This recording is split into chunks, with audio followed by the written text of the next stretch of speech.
Hey everybody, it's Rob here. Today we are going to turn this old photo of my grandparents when they got married into this.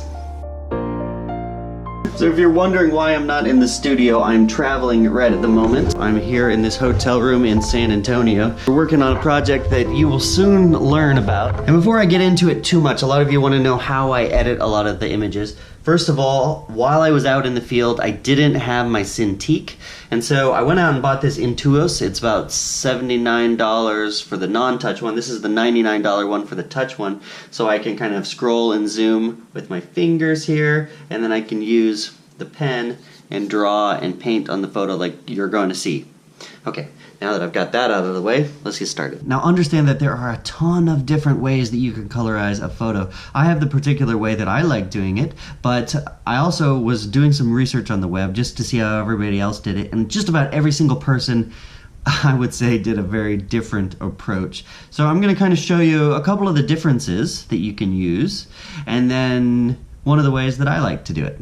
Okay, so here is the image. We've got the background layer only. I like to hit Command J. That duplicates the layer. That allows me to get something that I can work with. It also makes sure that I always have a backup. Okay, now as we do this, essentially what we're going to be doing is painting color into different areas. Now we know the skin is kind of a pinkish color. Let's just assume that my grandfather's tie here was like a red. In the background, we'll change that a little bit as well. And then we'll also do the hair. My grandma has brown hair. My grandpa has kind of a dirty blonde hair. So all those are the things that we need to make sure we add color to. Now, just to kind of demonstrate how this all works, let me show you. I'll create a new layer, and I can just really roughly, let's give her kind of my grandma kind of a peach skin color. Look, I'll just paint over her skin really roughly. All right, so there's some skin that we have. Now I'm going to change the blending mode over here from normal to color. Now do you see how that worked? It basically just added color to her skin. Now I could go to that skin color, and I could make adjustments in hue and saturation. Now that I got something there, try to find the pink color that I really want to get, and then you'd be like, okay, perfect. Now let's move on to something else, right?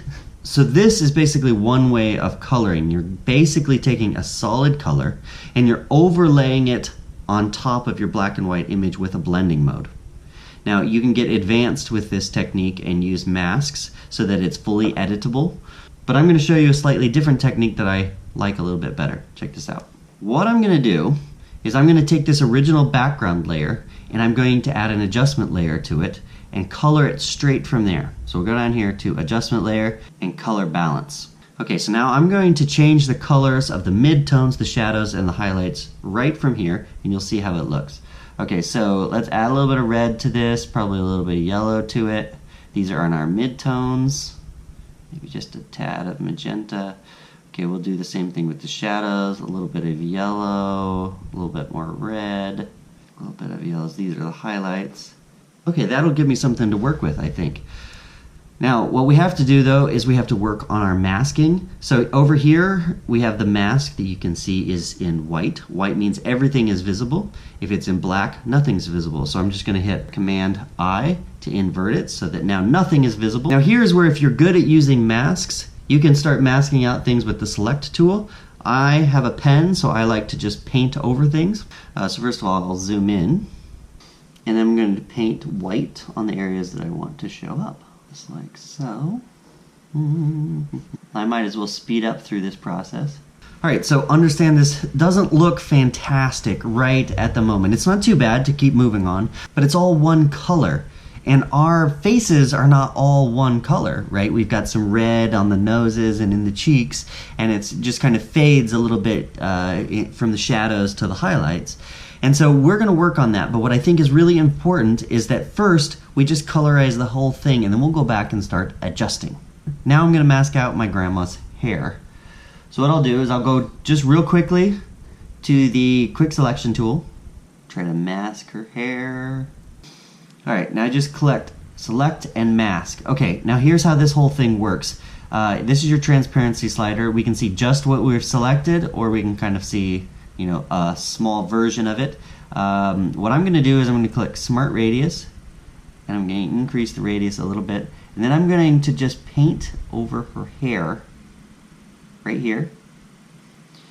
And Photoshop is basically going to use some complex math to just amazingly get that edge perfect. So cool how this works. Now we can slide the transparency up a little bit, and if for some reason we missed a little bit, I can come back in right here and just paint it in a little bit more. So I'm going to click New Layer with Background Mask. Okay, now here's the hair. I'm just going to make sure it's on the top. And what I'm going to do now is I'm going to add an adjustment layer, color balance, and we can do the same thing here, and I basically just have to find the perfect color for my grandma's hair. A little bit more blue in the shadows probably. Now it's important to understand I was looking only at her hair. In fact, I want this adjustment layer to only affect her hair. And the way that works is that you basically add what's called a clipping mask to it, so it's only affecting the layer underneath it. Option Command G makes it a clipping mask.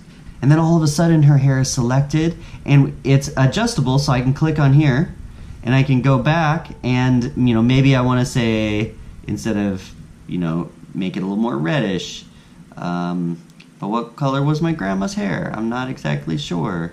So far that's looking pretty good. Let's do the same thing with my grandpa's hair. To the background layer, I'm going to duplicate it so that we have that background layer. Let's just move it to the top so we can start fresh. Okay, now with my grandpa's hair, because it blends in with his head a little bit more, I think what I'm going to have to do, I'm just going to take the lasso tool. I'm going to more or less get his hair. Okay, now that I have that, I'm going to click Select and Mask. And then I'm going to click the overlay so that I can see what's going on a little bit. I'll go to Smart Radius, and then I'm going to paint over my grandpa's hair here. Create a new layer with Layer Mask. Alright, now what I'll do is, again, I'll create a new adjustment layer. This time, why don't we do color balance? And what I'll do is I'll just add some yellows. And again, we'll make this into a clipping mask. That looks kind of ridiculous. Tone it down a little bit. The nice thing about this is that I can come in here, and if I want to paint in a little bit more, then all I have to do is paint in white. Okay, so there's my grandpa's hair, my grandma's hair. I think what I'm going to do now on the very bottom layer is just work on changing the color of the background. Now to make it pretty simple, what I'm going to do is I'm just going to create a layer over the top. I think maybe I want this background to have kind of a bluish tint to it. We'll just see how that works at first. So say something like this. Let's give ourselves a nice... Alright, so I got myself a nice big blue brush, and I'm just going to go again to color so that I can start to see what's going on. And I'm just going to paint it in real quick.